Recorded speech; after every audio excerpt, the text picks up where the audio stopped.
بنام خدا مہربان و شفیق۔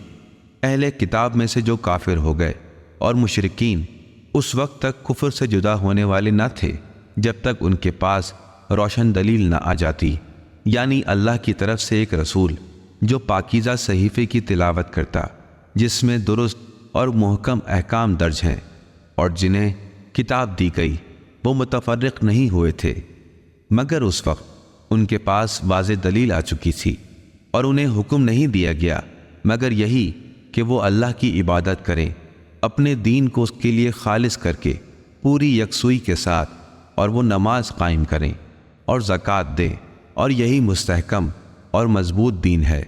اہل کتاب میں سے جن لوگوں نے کفر اختیار کیا اور مشرکین آتش جہنم میں ہوں گے اور وہ اس میں ہمیشہ رہیں گے، یہی لوگ ہیں جو بدترین مخلوق ہیں۔ بے شک جو لوگ ایمان لائے اور اعمال صالحہ بجا لائے، یہی لوگ در حقیقت تمام مخلوقات سے بہتر ہیں۔ ان لوگوں کی جزا ان کے رب کے پاس ایسی جنتیں ہیں جن کے نیچے نہریں رواں ہوں گی، وہ اس میں ہمیشہ ہمیشہ رہیں گے۔ اللہ ان سے راضی ہوا اور وہ اللہ سے راضی ہیں۔ یہ اس کا مقام ہے جو اپنے رب سے خائف رہا۔